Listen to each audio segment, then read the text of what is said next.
भारत का युद्ध आरंभ होने ही वाला था।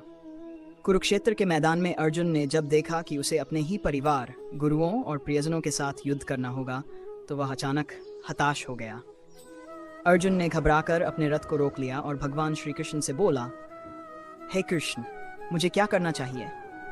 अपने ही भाइयों और बुजुर्गों के साथ लड़ना, ये तो पाप है। क्या इस युद्ध का कोई लाभ है? अर्जुन की ये कमजोर स्थिति देखकर भगवान श्री कृष्ण मुस्कुराए। उन्होंने कहा, अर्जुन, यह शरीर नाशवान है, पर आत्मा वह अमर है, अजर है, अमित है। इसे कोई मार नहीं सकता, न कोई जल सकता है।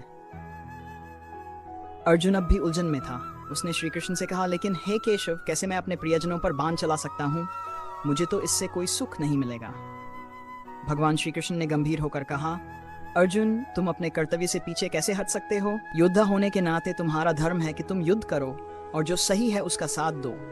कर्म करो, परंतु फल की चिंता मत करो। यही सच्चा कर्मयोग है। अर्जुन ने फिर प्रश्न किया, लेकिन हे माधव, अगर आत्मा अमर है तो फिर कर्म क्यों करना? क्या इससे कोई फर्क पड़ता है? भगवान ने हंसकर उत्तर दिया, अर्जुन, यह संसार कर्म पर ही टिका है। बिना कर्म किए कोई जीवित नहीं रह सकता, यहाँ तक कि मैं भी नहीं। हर व्यक्ति को अपने कर्तव्यों का पालन करना होगा।